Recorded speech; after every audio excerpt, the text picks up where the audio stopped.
Hi, my name's Tony Blauer. I grew up in the 60s watching, riveted to The Green Hornet, the Wild Wild West, the original one with Robert Conrad. And I was fascinated. Anytime I saw fighting in a movie or TV show, I was like glued to the set. Pop and always reset. Look how I reset, right back into my spear stance. There was something about it. You couldn't distract me. The house could have been on fire. I was watching TV.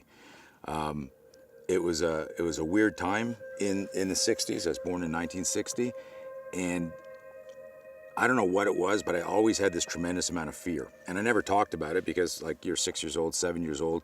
I would walk, I'd be at school, I'd be worried about, is this kid gonna attack me? Is someone gonna jump out from behind a locker bank? It was weird shit, and it never occurred to me that maybe other people had it or not, because you just didn't talk about it then. And I remember when I was getting ready to go to school, and I'd started wrestling, and I was really afraid, while I was wrestling, and I did well, but I was like terrified of losing, terrified of winning. I didn't understand, years later, I would explain it to my students. I go, it's kind of this self-sabotage thing that, if I'm as good as my coach says I am, why am I so scared? Nobody back then understood anything about like performance psychology and mindset. They didn't talk about tachypsyche, auditory exclusion, tunnel vision, and so on and so forth. And so I was wrestling with this, and I felt like I had more fear than anyone in the world. And I remember saying to my dad when I was 11 or 12, hey, I'm going to high school next year, and I'm kind of like worried. What if something happens to me? He's like, what? Aren't there older kids and maybe they'll beat you up or something? And I remember him looking at me going, well, if you want to learn to defend yourself, you got to learn martial arts. And it was 1973. Bruce Lee had just passed away. Enter the Dragon wasn't even out yet. And a Taekwondo school opened up around the corner of my house. And I signed up right away. And I went in there and fell in love with it. I just fell in love with the discipline, the practice, the movements. Left arm, finger splayed, left leg forward, pinky off, and then just drop it down just like a guillotine, let it fire. I loved martial arts so much. I remember my instructor saying, if I catch any of you starting a fight, provoking a fight, you're kicked out, you're done.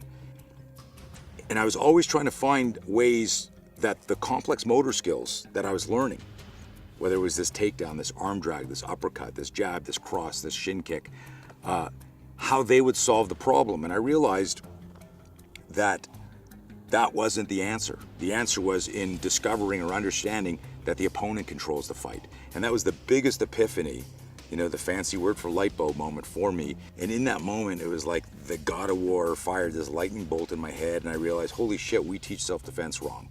We, meaning the world.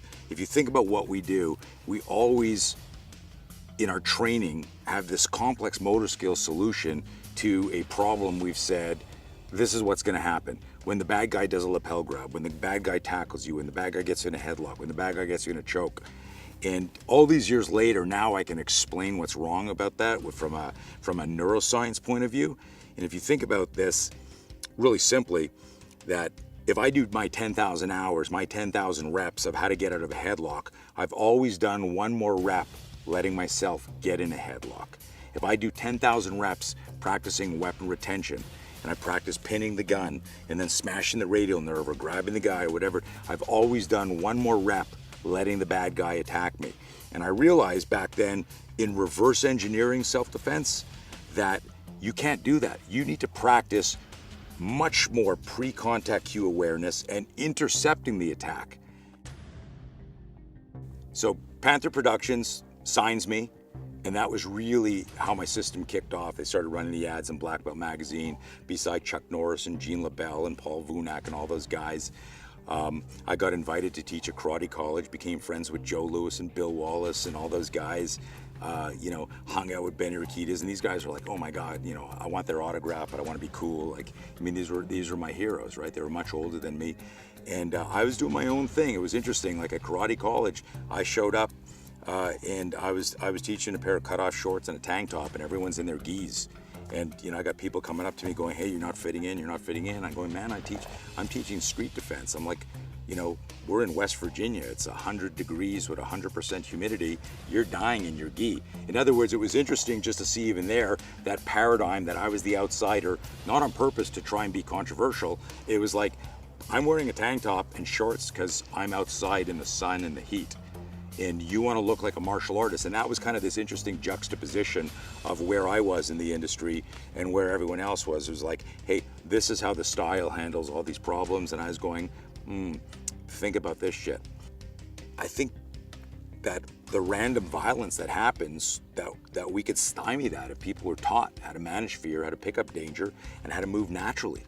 That we all know how to fight. We just don't know we know how to fight. What if learning to defend yourself was easier than we thought? Through osmosis, we think we need a black belt. We need to learn martial arts. We need to train. We need to have this experience. What if we just hacked into this 80,000-year-old DNA? Think about this. You can learn CPR from a paramedic or a firefighter in 6 hours. Does that make you a fucking doctor? Of course not. But you could save somebody's life. You could learn how to use a fire extinguisher in an hour and run scenarios. Does that make you a firefighter? No, but you could save your life, your family's life, your property. And people have confused. Imagine a firefighter coming into a fire extinguisher class going, look what you guys are doing. That's so stupid. Imagine a doctor coming into a first aid CPR clinic going, this is a joke. I was in school for 8 years working 2 jobs. You guys aren't brain surgeons. We couldn't even imagine that because it would be embarrassing. Well, that's the type of vitriol and opposition we get when I say you can learn how to defend yourself and your family in a day. What you can't do is jump in the octagon. What you can't do is go box. What you can't do is go grapple. But you could learn how to spot danger, move away from it. You could learn how to verbally diffuse it. And if push comes to shove, you can make the decision to protect yourself. And that's really the essence of what we've done. We've kind of, as a metaphor, created the version of first aid for self-defense.